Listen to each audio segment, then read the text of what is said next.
Welcome to the Elevate with Elena podcast. I'm so happy you're here. Maybe it's your first time. Welcome, if that's the case. And if it's not, I'm so happy you came back. I am fired up about this conversation that I just had with an incredible human. I've actually been following him on Instagram for quite some time and I've really looked up to him. I've really resonated with his message about everything, truly. And honestly, I have a lot of interests, a lot of similar interests. And I actually did one of his courses too, called Rebuilding Trust. So he has a lot of knowledge. He's been in the coaching industry for a while. And I'm so excited that this is the first place he gets to share his testimony and truly just deep dive his whole story of what got him to where he is today and how he's living his life now. And yeah, it's amazing. Blessed to be able to have this conversation and to share it out to you. So before we dive into it, this episode is sponsored by the Create From Within retreat. That's going to be here in Costa Rica. That's where I am in February. So excited about this experience. We have so many beautiful facilitators coming together to host and hold space for this creative and wellness retreat. We're going to be doing nature excursion, creative workshops, movement. There's going to be incredible locally sourced food and the most beautiful property here in Costa Rica, in the jungle and the ocean. I'm beyond thrilled about this, if you can't tell. So if you're interested in something like this, then it sounds enticing, feel free to book a call with the link in the show notes, or you can also check out the retreat website page to see all the details. Otherwise, reach out. I'm always open for questions. With that being said, I'm super excited to introduce Kevin Crenshaw. He is known as the Heart Guy on Instagram and just an incredible man of God. So here's the episode. Let us know if you have any questions, comments, prayer requests, anything like that. We're sending you so much love. All right, Kevin, feel free to introduce yourself however you feel called to. Happy you're here. Thank you. I'm happy to be here. It's definitely an honor. My name is Kevin Wade Crenshaw, and I am a child of God. I also dabble in psychedelics, and I love dirty bass music. That about sums it up. I'm sure we'll get into deeper on my story later, but I've come to accept that I'm a very dynamic person. I love that. Honestly, that was part of the reason why it drew me to your account on Instagram, truly, because I was kind of mentioning this to you already off camera, but I always resonated with how my heart feels and the deep emotions. That's something that I feel like I'm a very deep feeling sensitive person.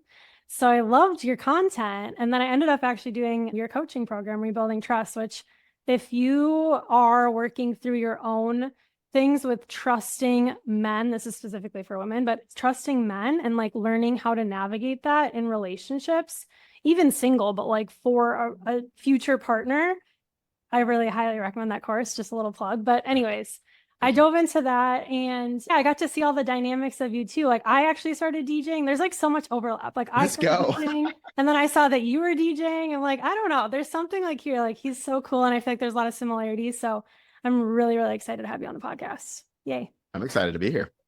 Yay. Amazing. So let's actually rewind. There was another thing that really sparked my interest because I want to get right into it. I was doing that course with you, and then I ended up going through my own breakup after the course.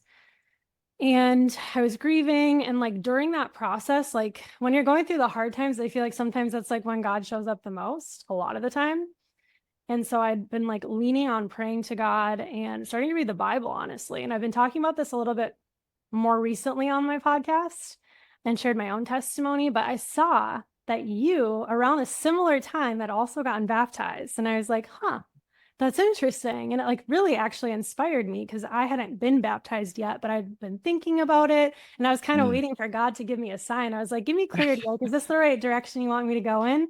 And then I'd already resonated with all your stuff. And then you posted that. And I was whoa, this is there's something there. I'm going to get baptized too. So you were part of that initial, you probably didn't even know it until I told you. I didn't. And you were a little, you don't even know when you're planting seeds. That's what's so powerful about it. But I would love. I've been dying to talk to you about it and Yeah. picking your brain on what happened for you. Like, why did you decide to get baptized and what your story's been like?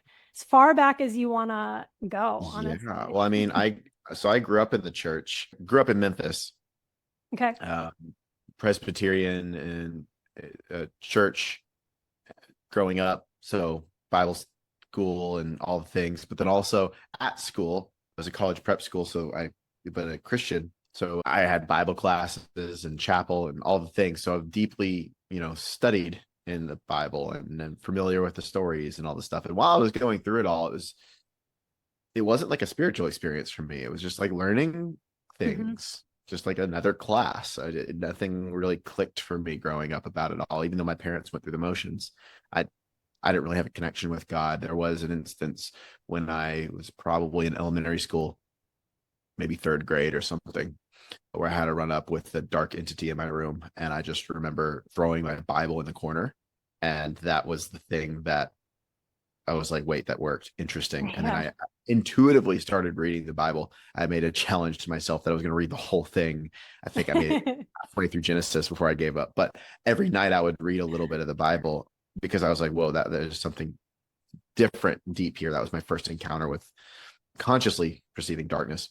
And so again, like in school, our classes were like to debate the Bible and to defend the Bible and to like play devil's advocate in a way so that we're well equipped in the world. So I was able to see it from multiple angles and how somebody can debunk this by saying this, but yeah, but if you look here, it says this, and then looking outside of the Bible for evidence, and that was what I grew up in. Then life happened. I left, went to college only for 2 years, but then struggled my own a little bit and did fitness and dove deep into that world and chasing women and that whole scene in my life. And I kind of just got lost. And that's when I started finding spirituality, the new age movement, so to speak. Got Reiki certified, the whole thing, then dove into plant medicine and all of that very deeply. And I found that and I went in that route because I sensed acceptance. And in the church, there was a lot of shame and judgment. And so that was, looking back, I'm like, well, that's why I dove so deep into it all. And around that time was when I was starting to become a coach and all of the things. And, it was very helpful, unlocked a lot of parts for me until it wasn't. And I had an accidental overdose on Wachuma and almost died. Wow. And was psychotic for a month afterwards. And that really rocked me. And That's a plant medicine, right? correct. Yeah. Yeah. Is that the same thing as San Pedro? Yeah. Yeah. Okay. Yeah. Yeah. That one. And so what happened was it expanded in my stomach because it was powdered and the person serving me was out of integrity. And so it was a whole thing, basically ruptured a lot of my gut and threw off my body in a lot of ways. After that moment, my business was taking off, all this stuff was happening, and I just pulled back on everything. And I really struggled for a while because it went on my gut issues and pituitary thyroid being out of whack, went undiagnosed for a long time because I was struggling financially. And so, like I hit the end of the rope and back up in 2015, 16, I was homeless in Dallas, like sleeping out of my car, living on the street for a few days. Like I reached that bottom, and then the spiritual space, it led me to, and then in business, I should say, I scaled the business and multi 6-figure company and all this stuff, but it wasn't easy money. I was working all the time. I didn't have a social life. This is while you were homeless, or no? This is after. No, that's 2019. This is after. Okay. Yeah. And then I'm just saying, like, I hit the end of the rope in multiple things. Like, I had no money to all the money, quote unquote, no community to like a community that loves and accepts you. And like, I've gone to those extremes, and I speeded up the story till about a year ago, went through a breakup and kind of just realized I was lost. I had been trying to jumpstart the heart guy stuff again and like try to get everything rolling, and ideas weren't coming to me. I started a car rental business because I was like, fuck, I need to make money, but I'm not going to create from scarcity. I'm not going to create because I need money in the thing that's my mission in life. So I did odd ends jobs and stuff and was supporting my partner financially at the time too. And then that came to a close. So I was just in so much distress. For a while, I really recognized that I wasn't meeting my own needs. I was constantly still trying to show up for clients or other people or other things. And left me to the end of the rope. So I showed up to church one day, and thankfully to be a part of a team and a group of people who runs retreats here in Austin, and they're, very in faith, and but still connected to the spiritual woo of it all. And so that was eye-opening to me. And in the reclamation, and there's certain things that happened at retreats and going to church again and stuff that was like shaking it up for me. And so I kept showing up to church because I was like, man, why did I found a great church here in Austin, and I was like, I kind of missed this. This is interesting. And so that continued for some time, and I continued to deepen in my remembering of who I am in terms of, I'm a child of God, and also who I am in the spiritual realm for God, with God, and part of all of that, the spiritual warfare that's going on. And I just really had another like different type of awakening. And we'll get into in a second my view of spirituality versus following Jesus. But I saw that two truths could operate at the same time. And there's layers to truth. And the judgment that pushed me away from the church shouldn't be the reason that I get pushed away from a relationship with God. And I undid the learning of some of the spiritual community, and I really just saw it clearly. And I was like, I've done my life so far, just turned 30, Kevin's way. And I look back at my 20s, it's full of suicide attempts, addictions, heartbreak, homelessness. Like, wow. I clearly don't know what's best for me. So I get to give that up to a higher power. And I think, a large part, that's part of what Christian faith does, is only the religion where you don't have to do anything to get into heaven or the afterlife. It's just by grace that it's given to you. And so accepting that and releasing and letting go of shames and stuff. And again, I know how to do this work. I help clients even do this, letting go of shame, but it was different for me in that, and actually building a relationship with God instead of Kevin doing what Kevin wants or what Kevin thinks is best, or trying to build a bear what I think God is based on what I want him to be, and really following a truth and noticing that lifestyle is a narrow path, and that's okay if that leads me to peace. So I made the decision to get baptized on the spot, because I was like, I was there actually helping a friend, like supporting a friend to get baptized. Yeah. And I wasn't expecting to go. I love how God works. I had a vision of it going up, like driving to church that day. And I was like, that's weird. And then, the pastor was talking about like, look, if you've been baptized as a kid, that's great that your parents did that, but like, you get to make your own sovereign choice. And I felt this zing. And I was like, fuck. And a friend, somebody very near and dear to my heart, was next to me, and she was just bawling. And I was like, you want to go, don't you? She's like, yeah. And I was like, all right, let's go. I'll go too. And we stood up. And right when we stood up, one of my other friends, she's like, we got a fun relationship. I stand up, and she's like, let's go, Kevo, like at the top of her lungs, like, let's fucking go, like in the middle of church.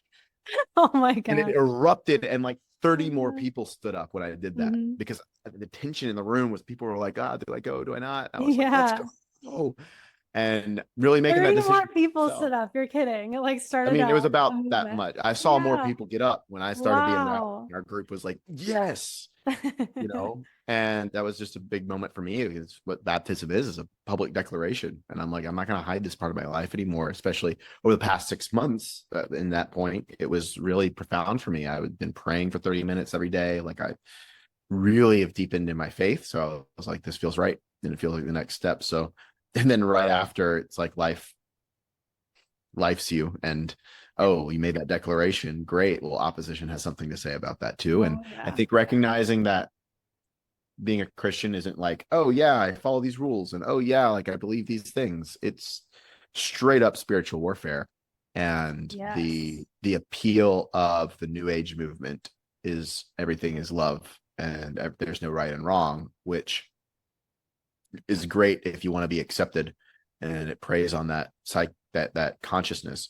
But there are tricks to it. I mean, the devil is the great trickster, right? And he is masqueraded as an angel of light. So things that look like they are of light and of love sometimes aren't. And if somebody's so lost, it's easy to to get pulled in that direction because of what it looks like and what it feels like. And so what I mentioned earlier, like there's two truths that operate at the same time. That is this new age movement of everything is God or I am God, which could be true. Because like right now I'm in Austin, that's in the state of Texas, that's in the United States of America, that's on planet Earth, that's in the solar system. Those are all true and they're different layers of a truth. Sure. So could it also be true quantum physically that everything is God? Everything is made up the same stuff. Yeah, you could see that. Okay, well then I am God. Yes, we're made in his image. And so you create, and if you through a certain perspective, if I have the willpower to move things in the quantum realm. So you could see that you are God. And another layer to that is there is a thing that created the stuff that is beyond all of that. That is Jesus, in my perspective. That is an entity that's separate, just like you're separate and I'm separate from quantum physics, yet we're also in it. There is another entity that is the Trinity that is in it, separate from it as well. And so seeing that was really that. I mean, that's my perspective now, and that's how I can operate in two worlds at the same time, because I hold that perspective of it's just one layer of truth, but it's not the ultimate truth. And um, to put it bluntly, and then I'll leave some space because you probably got some questions.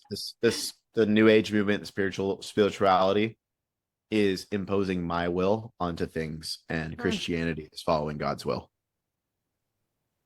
Yes, mic drop, honestly, because that is the main thing that I felt like so honestly resonated with me about your testimony too. It's like I was trying so hard to do everything my way and to control everything. And like I've had my fair share of trials and tribulations too, with relationships, with like alcohol and substance abuse, and with all the different new age modalities, and not feeling peace, like feeling more anxious than anything. And I was just trying to do everything my way, and it clearly wasn't working. Like I was still not at peace. I was still not feeling like the joy and the love that like lasted, that I wanted. And I wasn't feeling like it was the truth that I was seeking. But yeah, it's like the whole point of like giving everything up to God and like actually surrendering, because that's another thing I think in New Age. We talk about surrendering so much and like trusting, but actually surrendering, like that was never something I fully did, like totally giving it up to God. And people might have different definitions of what surrender means, but for me, I always said, yeah, I'm going to surrender and give it all up to God. But did I actually? No, because I didn't even know who God really was at the time, because I wasn't associating God with Jesus. So that was a whole different point entirely. But I'm curious, with you saying that, do you believe that you're God because the Holy Spirit works through you, or like what's your view on that? I am the furthest thing from God. That's Okay, I am okay. I just not wanted to God. clarify that. Okay, cool. Yeah, no. The Holy Spirit moves through me and I can be a vessel. Yeah. Yeah. Just like the wind can move the leaves on a tree. Mm-hmm. Totally. Yeah. Oh, okay. So many directions that I want to go with this. It's so good. So, how do you feel like navigating the new age stuff that you used to participate in, and then now with like your Christianity? Like, what does that look like for you? How do you navigate like relationships? Like, I'm so curious, especially because I'm also like very much so like a baby Christian, like at least now because I got baptized again. But yeah, curious what your journey's been like with all that. I want to approach the relationship bit first, which is, it's just given me a new perspective of like literally loving everybody. I saw this meme that was like, uh, metalheads are like the nicest people in the world, and spiritual people are like the most judgmental people in the world. And it's like, you think that'd be twisted, but like, it's kind of true. And I just see that from there's a lot of spiritual ego, or like I'm different and better than you, or what, like whatever the fuck, and especially in the coaching scene, good god. So it's like I felt that I'm too, for sure. yeah, so it's like it gives me a lens to really just love. I just love everybody for where they're at, and that's what we're all trying to do anyway, right? So I just, I want to make shirts that say I'm a Christian and I love you too. Like, because also that has a connotation of, oh, you're part of the church, you're going to judge me because see, look, I did all the shame that Yeah. comes from the church that people have about religion. So it's like we just get to be a stand for something different, which really is what Jesus was here to share, which was just to really love everybody and Mm. even the least of us, right? So there's that. It's changed my work. I mean, if my clients are open to it, I pray with them, and if not, I still pray over them almost daily. That has really, I've Mm. noticed God work in different ways in that as well. I mean, I pray before my calls. I don't need to get in a peak state and do all these rituals. I just pray and then I just Yeah. show up. Like that's also how I live my life. I don't have to have some crazy drastic morning routine. I just Mm. pray. So that's changed It's how really I that relate to simple, life in which that is way. like Yeah. honestly so nice. Not Well, and a having lot to of do people this don't crazy know. routine. It's like, no, I can just pray and like ask for guidance about anything or And I ask think a lot of God, people don't know literally. how to pray. And or their example of prayer is a wish list or begging. Mm-hmm. And really prayer is worship and thanksgiving in a lot Mm-hmm. of ways. God knows more what you need and want more than you do. So, like, can it be let your will be done, not my own? Yeah. Use me. Can you show me, open my senses, open my eyes and my ears to sense and know your and have discernment of your voice and your direction for my life and help me to not be distracted, help me not to be led astray. Like, what if that was the prayer? And then thank you for this life. Holy shit, we got another day. Like Yeah.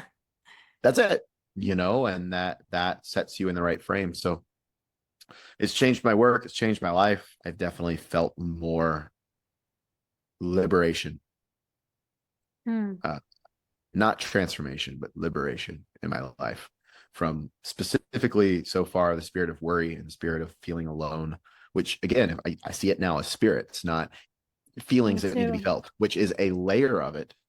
But, Totally. and I don't, all of the stuff that I learned with Reiki and energy work and somatics and all that, I still use all those tools. I mean, there's books out there that allude to the fact that Jesus might have done tantra with Mary Magdalene to get the powers that he had. Like, could be, we don't know. And like, there's no need to make it all wrong. It's a tool. It's just, used with discernment. Mm. Yeah. I I mean, the prayer thing is like so big. And I feel like people are always so worried about that too. Like what you were saying before, like so worried about praying the wrong way. And like honestly, sometimes it can be literally as simple as like, Jesus, like guide me. Like Yeah. it doesn't need to be anything complicated. Or like sometimes I'm like literally just having a conversation, truly. Hmm. But if you Yeah. have like that, like the faith behind it, that's what's missing too. Cause a lot of the time, because when I was growing up, I would pray all the time. Like I came from a Christian background, so like I said prayers before I went to bed all the time with like my mom, and then I continued doing that every single night for the most part. I'd pray and I'd be like just saying the words, but like did I have the faith behind it? Did I believe in it? Mm, no, I was just like saying it because I felt like I had to. So yeah, I think it's really interesting because what you were saying with creating those shirts and just the whole like shame and judgment, I feel like that is like the most common theme that I see with people who step away from Christianity and like try to tap into all these different modalities and new age and whatever it might be, honestly. I feel like people started with this like Christian base or like Catholic base, and then they felt shame and guilted or judgment or something happened that steered them away. So I'm actually something that comes up from that is like I'm curious what your thoughts are on like religion versus like a relationship with Jesus, because I think that's helped me think about this almost in a different way. They're separate. Yeah. You can be a religious person and not know. I mean, I think it's in the Bible somewhere. I forgot what verse, but it's like you could be a fucking pastor and get to heaven, and Jesus will be like, I don't know. I didn't know you. Yeah. Right. So go away from me, you evildoer. You can cast out demons. And if I don't know you, you ain't getting in. Like that, Yeah. it doesn't get more black and white than that. Mm-hmm. So it really is about a relationship. And that, if you think about what does a relationship need, you need to pour into it. You need to have time and energy into it. You need to talk to the person. Like, and that's what we get to do with God. And I think one thing that really goes overlooked that gets to be dismantled is, yes, there's been infiltration in the religion and it's got a lot of judgment and shame energy in it. But when I go to church, I treat it like a buffet. Like, what do I like? What do I think I might like? Can we put it on my plate? Everything else that seems judgmental or shameful, that's not bringing me closer to God. Mm. So I'm not going to take it in. I can see, I love you for your perspective, Mm. and I'll chew on it. I'll think about it, but Yeah. I also get to make my own choices of what's going to bring me closer to God. And so there's that. And, I like understanding just how much the Bible has been construed and words changed and lost in translation, entire books removed from the Bible. Like, there's a lot in that as well that happened when King James came in. So diving deep and even to the history of the Bible, a lot of it's been manipulated for power. So recognizing that too, and going to the old texts, and there's still a lot of truth to it. Mm-hmm. Recognizing all that's there about it and seeing it and loving it and still choosing in to it, right? Which is Yeah. what happens in an intimate relationship. Can you see somebody's good stuff and their bad stuff and still choose into it? That's what actual love is. And so we get Mm. to do that, even with religion. There was something else I was going to, so unlearning and dismantling our parent complex. So oftentimes we think of God as a parent Mm-hmm.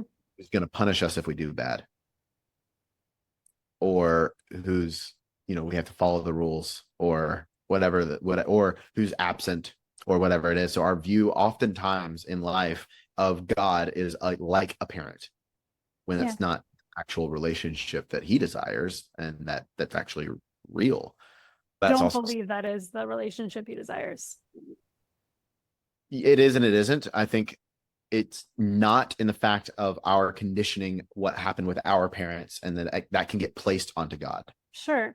That's what I mean. Like, how Yeah. we You have to perceive be it able to separate yourself from that for was, sure. if your dad was super rich and he just bankrolled everything, you might pray like, okay, God, I need this thing.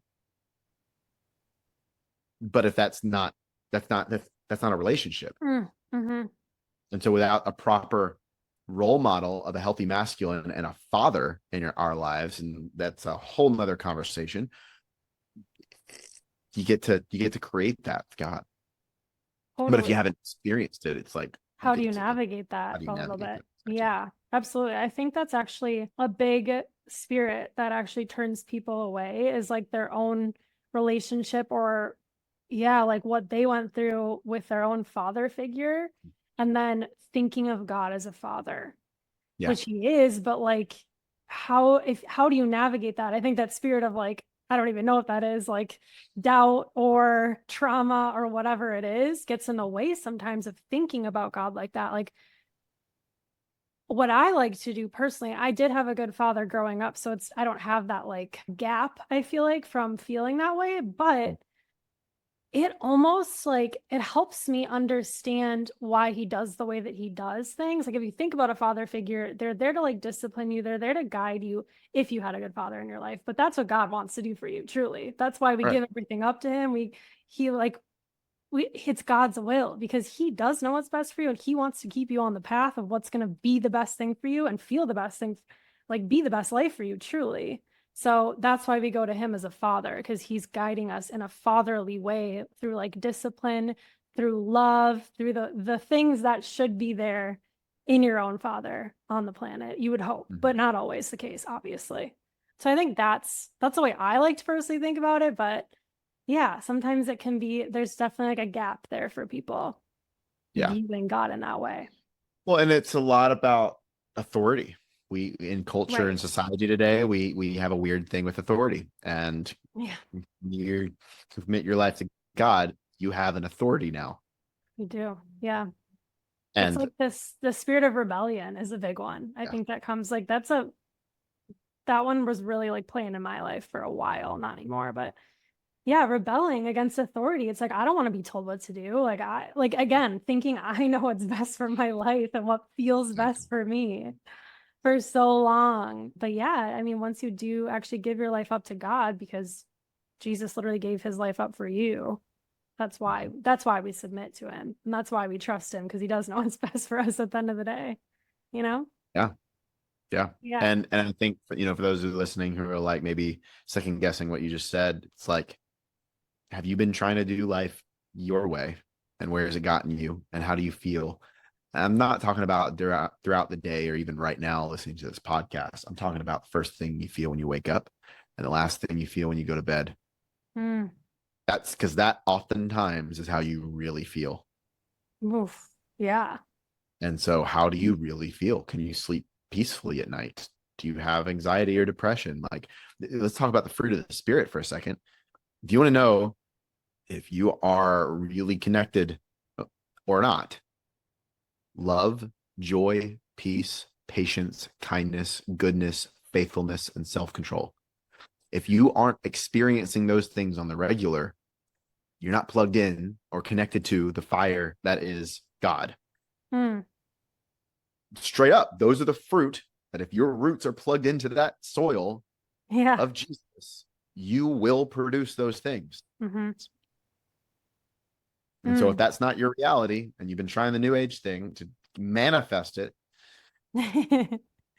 well, you might want to try something new.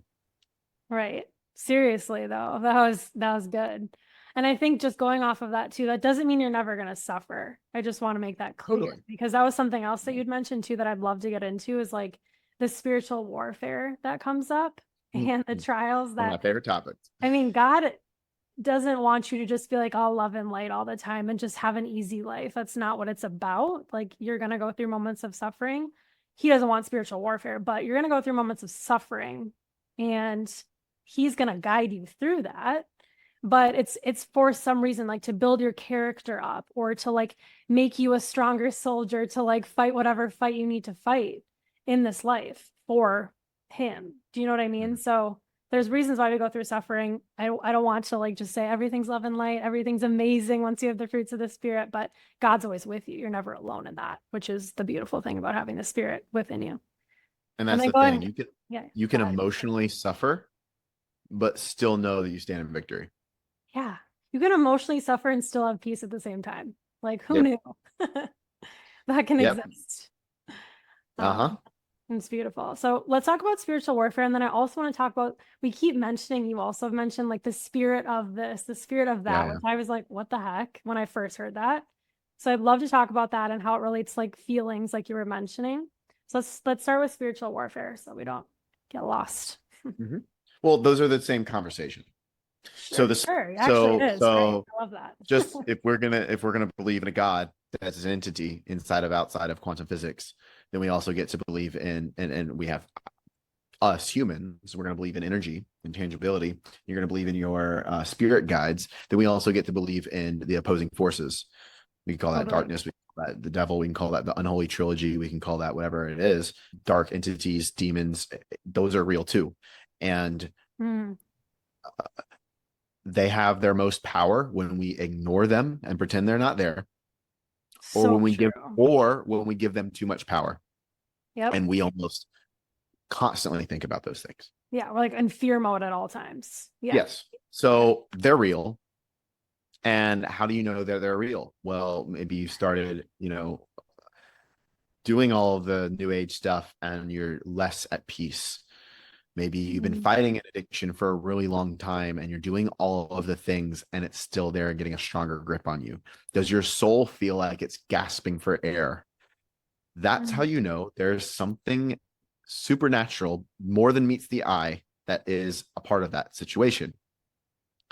You can look at it emotionally and say it's an emotional grip and I need to let go of this emotion or feel this emotion. And if you've been doing those things and then and things keep you're transforming, but you're not liberated. Yes. That's a sign. Yeah. So to see this all as spiritual warfare, we got to recognize that of the battleground that we're in, this is, where do I even start with this? Hold on. How does spiritual warfare show up for you? Maybe you can start there and like. It's being on guard of my own mind, my own heart, what comes into my space, what comes into my house, what comes onto my phone screen, what comes into my mouth. It is guarding my space. because Mm. all paths to hell are paved with good intentions. Mm. Oh, it's just a little bit of this, a little bit of that. Oh, it's just one drink. Oh, it's just one night. Oh, it's just this. Mm-hmm. That is enough for a parasite to enter you. And that's what the darkness is parasitic. So think about like it's parasitic and it hides. And think about a parasite in your stomach for a second. It hides. And if Yep. you start trying to detox it, it'll move.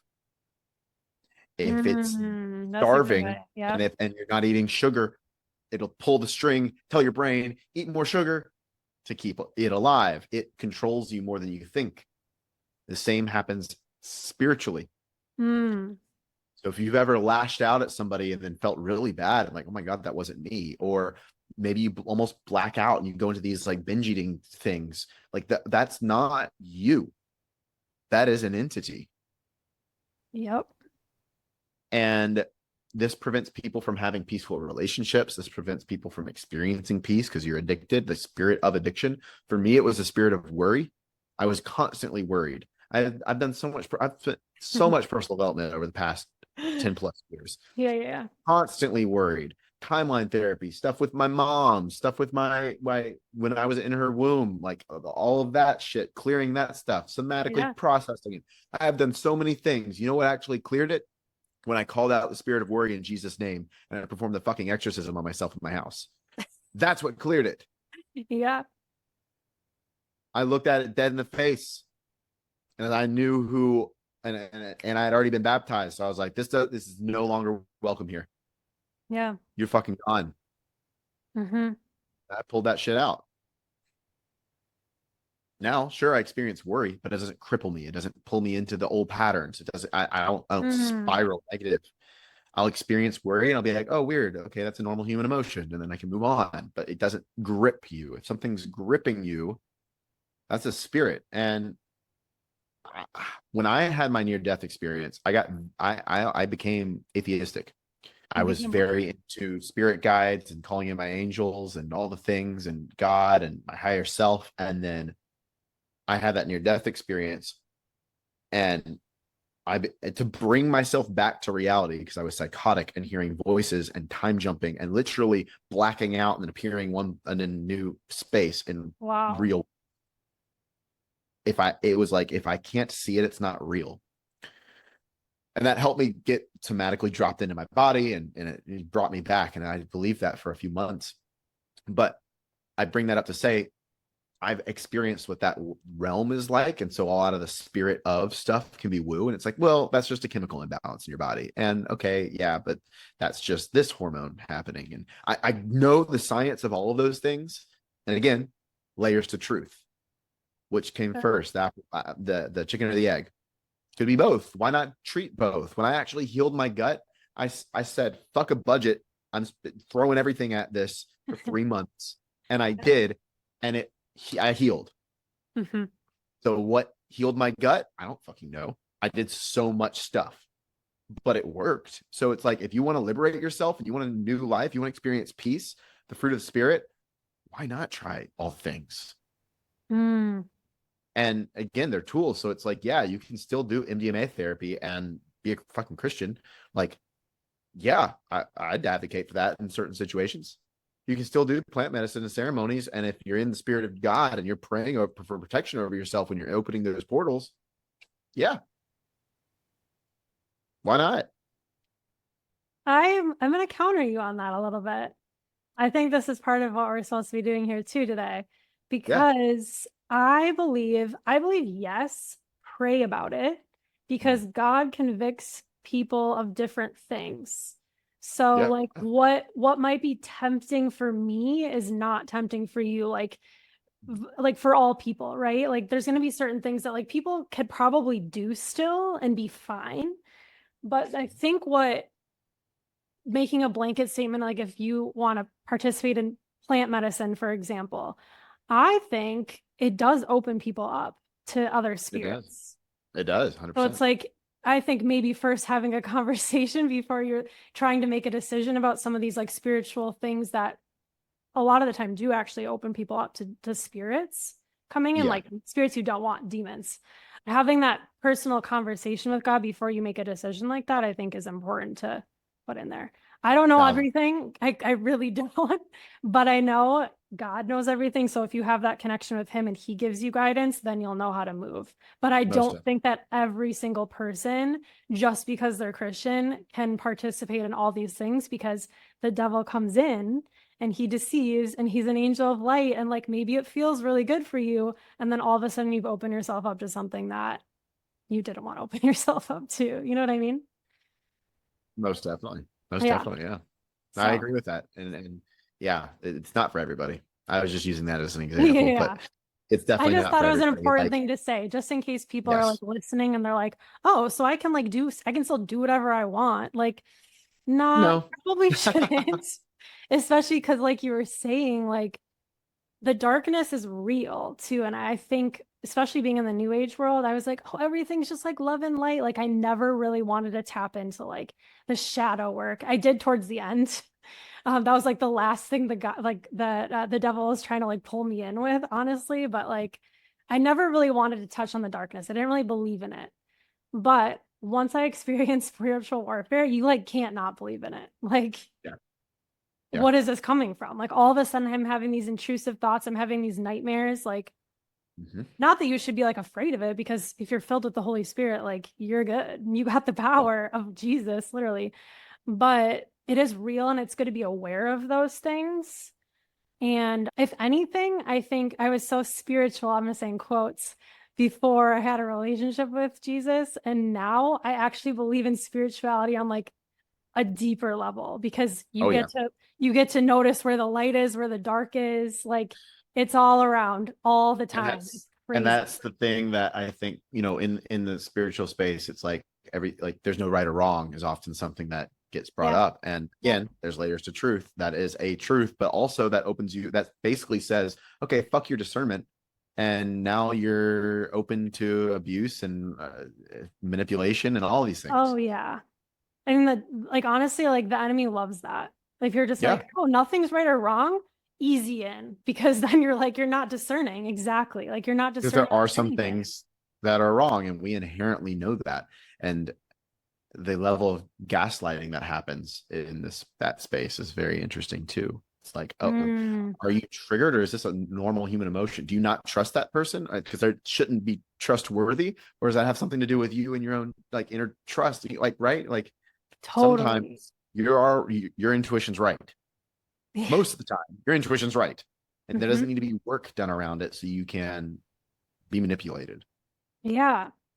And I think, like, going off of that, something that, like, if you're worried about the discernment and like how to make those decisions and how to discern between what is of God, what's not of God, like the more that you develop a relationship with God and the more that you like read the Bible, honestly, because it gives you a good guiding light of like how to live life, the more you're filled with the Spirit, and the more you don't really like, it's easy to discern because the Spirit's working in you and you're like, oh, like I can feel that inside my body. Like, I know that's not right, and I'm not going to go that direction. I mean, you always have free will, so you can choose, but you get feelings of like, oh, maybe like your spirit gets convicted. You're like, I don't know if I should do that, which is Totally. great.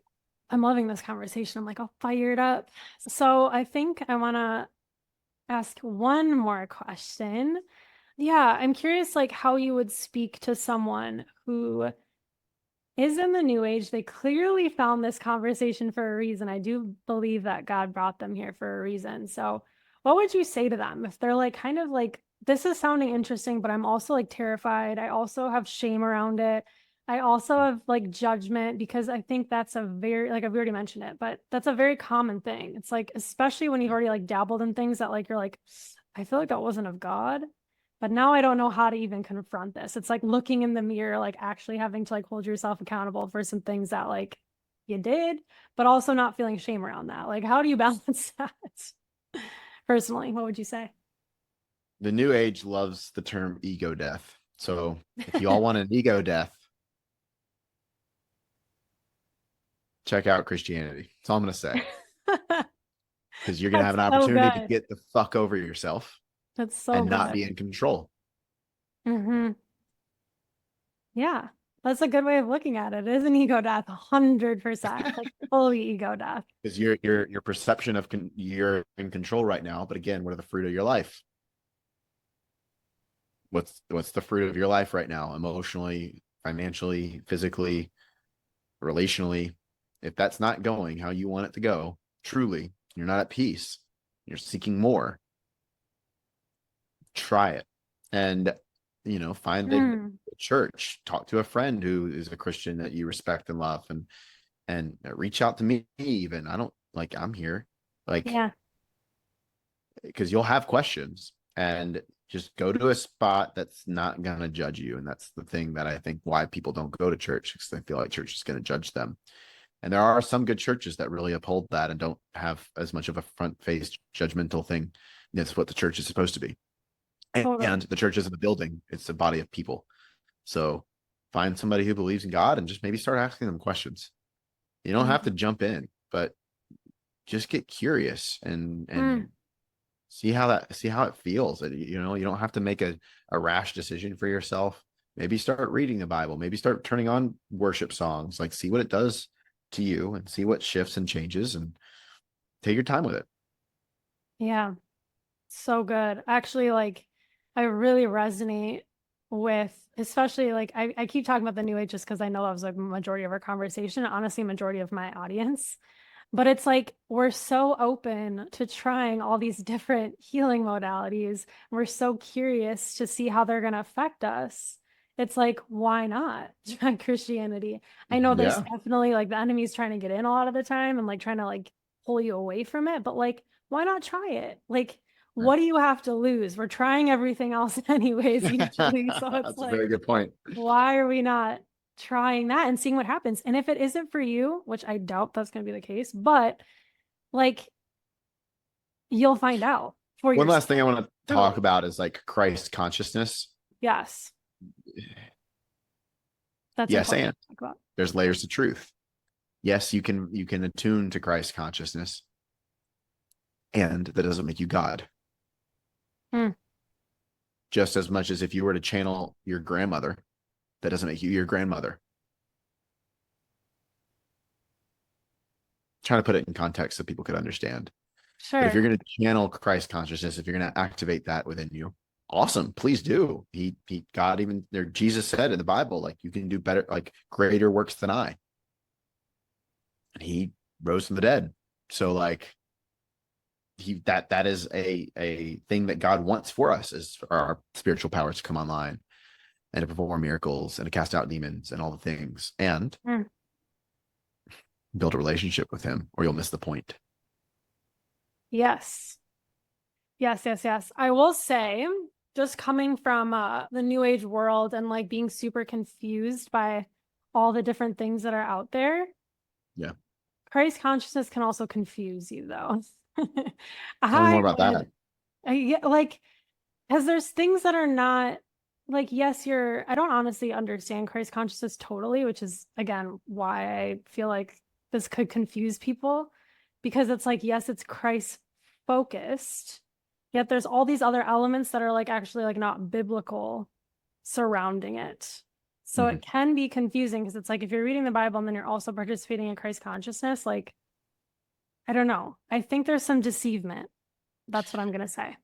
Yeah. It's I like this from Buddhism, and I like this from Christianity, and I like this from Tantra, and I like this from this, and then that's how I'm going to make my perception of God.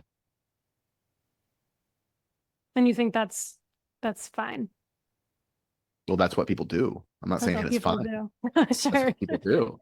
So they label it, oh, Christ consciousness. If it's labeled as Christ, see, I still believe in Christ, but not like you do. It's a consciousness. Yes, and yeah, totally. But I think honestly, like going off of that, that's like, it has the word Christ in it, and it has like things maybe from the Bible or like talks about Jesus, but like, is it of him? Going to spiritual warfare, the devil can quote the Bible better than you can. Totally. And that's how he gets you in, because it's like, oh, this can't be bad. It's talking about Jesus. Like, yeah, I think it's really interesting. I love that there's so many different things out there that, I mean, so many different topics we could talk about with that. But one thing I will say is like, yeah, the easiest thing you can do is just start to pray and like have a relationship with Jesus. Truly start there, go to a church, lean on people that, you know, like what you were mentioning, just to like bring it back to that, because I think it can be really confusing trying to discern this all on your own. So just like start filling yourself with the things that are resonating for you, that like are of God, you know, that you Yep. know of. Praying, worship music, church. You Yep. can't really go wrong with those, like, you know, standard things. And then you'll Right. start to understand and then build your relationship, and your spirit will eventually come through depending on what decision you make. You know, like if you decide to go with Jesus, like, cool, you got the spirit filled within you. That's awesome. But yeah, start small. It does, like, I think that's the biggest thing people need to hear too, is like, it does not need to be complicated. Don't confuse yourself with all this outside stuff. Like just do the basics, or reach out to one of us and we can guide and support in whatever way, you know? It's very true. Yeah. Yeah. Okay, amazing. I am so, so glad that we had this conversation, and I'm so glad that you were here and just open and honest with where you've been at. I don't know if you've had these conversations yet, like openly and publicly, Not but yet. I'm so, so blessed to have had you here to start opening up the conversation. I really, really think this is like super important. And I feel like it's definitely like on my heart, is like something that I think I'm meant to be doing here, like my purpose here on earth. And I feel the same for you. So yeah, I'm really glad that God brought us together and we're here and we did this. So if anyone has anything else, Same. like I'd love for you to share how people can get connected with you as well. Yeah, the Heart Guy on Instagram. That's where you can find me, my offerings, all the things. Thank you Beautiful. so much for this conversation. Like I said, it's the first time I've really spoken on a podcast this in depth about everything. So I'm very excited Yeah. that this conversation is going to be spread. Me too. Thank you so much.